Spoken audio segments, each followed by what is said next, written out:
नमस्कार दोस्तों, स्वागत है आपका अपने YouTube चैनल प्रेरणा रोहित मानव पर।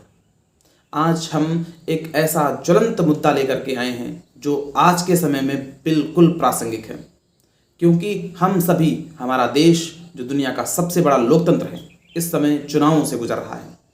तो चुनाव हों और उनमें जो रणनीतियाँ बनती हैं, जो पार्टी अपने विजय की राह निर्धारित करती हैं और जो कैंडिडेट का आवंटन होता है, इन सभी मामलों में ऐसा हो नहीं सकता कि जातीय समीकरण को नज़र में न रखा जाए।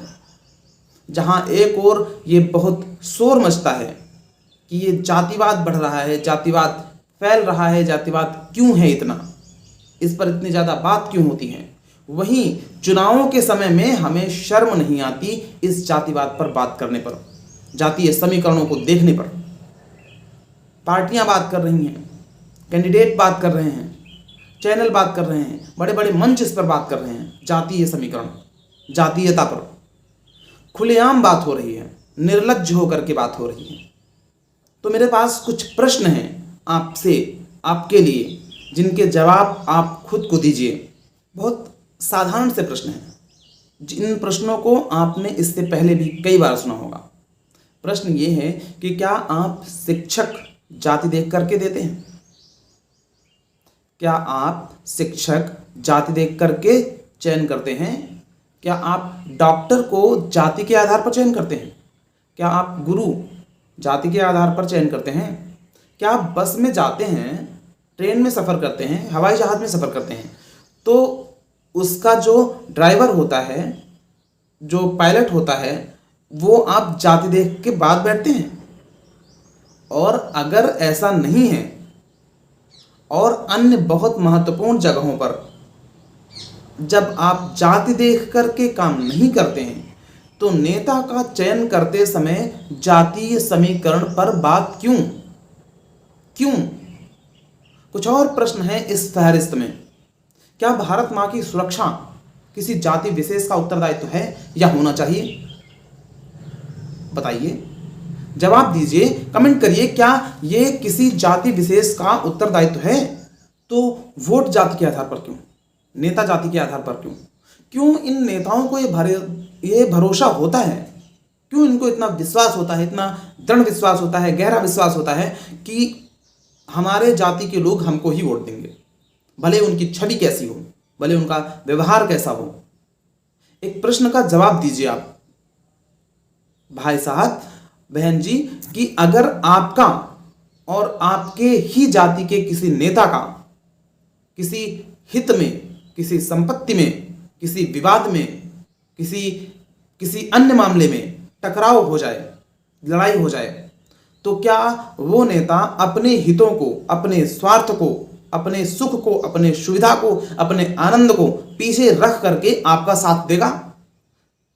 और अगर नहीं देगा तो आपको केवल इस बात के लिए कि किसी अन्य लोगों से बात होने पर, विवाद होने पर वो आपका साथ दे रहा है, आप इतने स्वार्थी हैं कि जातीयता को आगे बढ़ाने में आपको शर्म नहीं आती, लज्जा नहीं आती?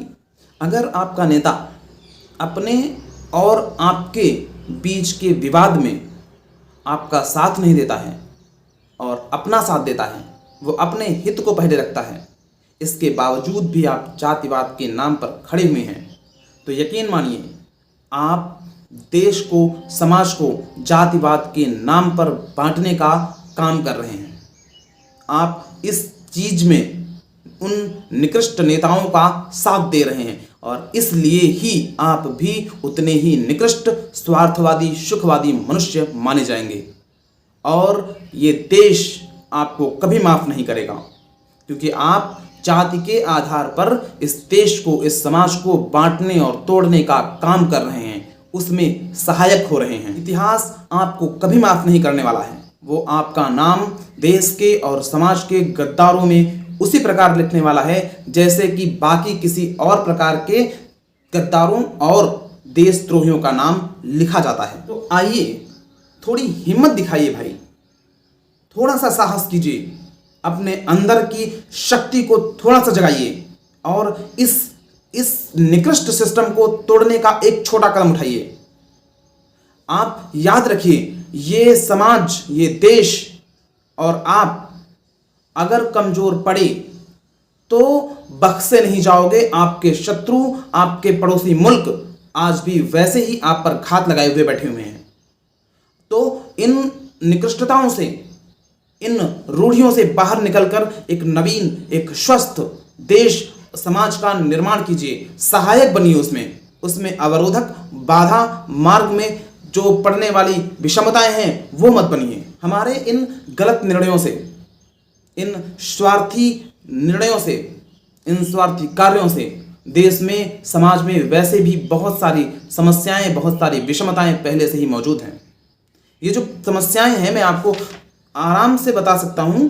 आप देखिए, क्या इनमें जातिवाद काम करता है भाई साहब?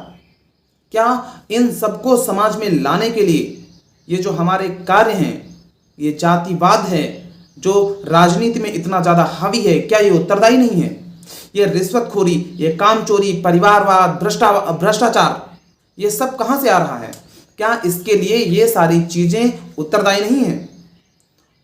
आप जब इसके शिकार होते हैं तब आप बात करते हैं, लेकिन जब निर्णय लेने का समय होता है, कार्य करने का समय होता है, तब हम इस पर ध्यान नहीं देते हैं।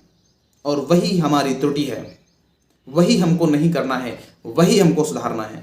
तो कृपया अपने हितों को इस समाज के हित से और इस देश के हितों से ऊपर मत रखिए, क्योंकि कोई भी समाज और देश से ऊपर नहीं होता है। आपसे मिल करके ये समाज और ये देश बनता है। आप अपने आप को स्वस्थ और नवीन बनाएंगे तो ही ये देश स्वस्थ और नवीन बनेगा। और दुर्भाग्य से अपने नेताओं के बारे में, उनके कुकृत्यों, उनके दुष्कर्मों के बारे में हम ये भी नहीं कह सकते कि ये पाकिस्तान से आए हैं, चाइना के एजेंट हैं, या वहाँ से इनको भेजा गया है।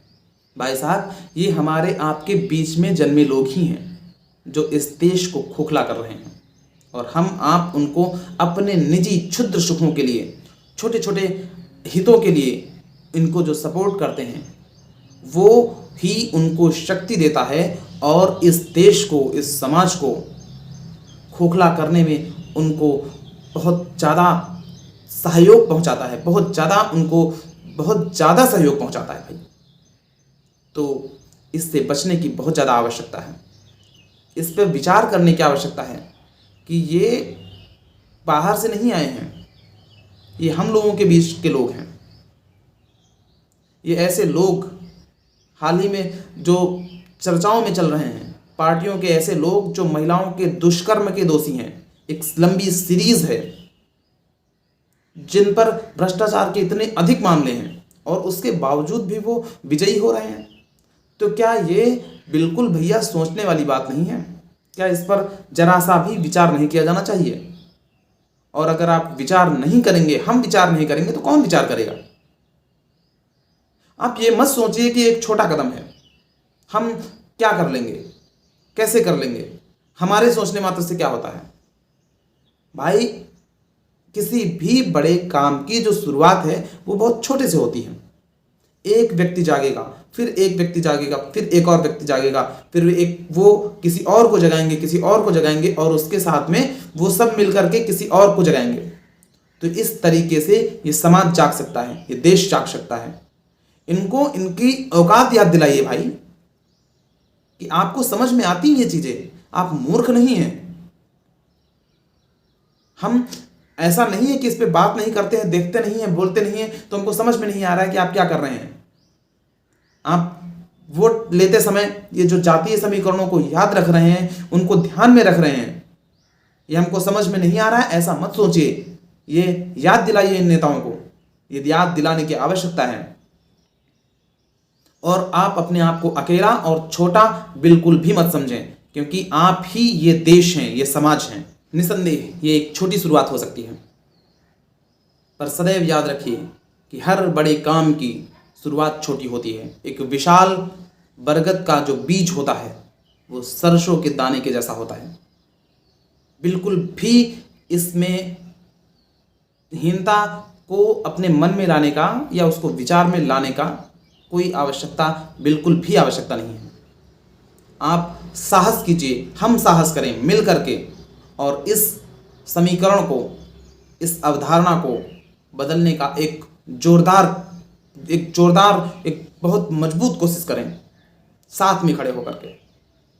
और ये बदलेगा, सारी चीज़ें बदलती हैं, बहुत सारी पुरानी अवधारणाएं, बहुत सारी पुरानी प्रथाएं बदली। अगर कोई उसके बारे में सोचता नहीं, बात नहीं करता और कोशिश नहीं करता, एक छोटी कोशिश नहीं करता, तो वो समस्याएं वो आज भी वैसी की वैसी ही बनी होती। हमें बस आवश्यकता है एक छोटा कदम उठाने की। साहस कीजिए, हिम्मत जुटाइए, अपने अंदर की आत्मशक्ति को जागृत कीजिए, जगाइए उसे, याद दिलाइए कि आप माँ भारती की संतान हैं। याद रखिए, ये विचार कीजिए, ये सोचिए कि आप माँ के कैसे बेटे बनना चाहते हैं, कैसी बेटी बनना चाहते हैं। और एक बार खुद को ये जवाब दीजिए कि आप अपनी माँ की, अपनी भारत माँ की कैसे संतान बनना चाहते हैं। जय हिंद।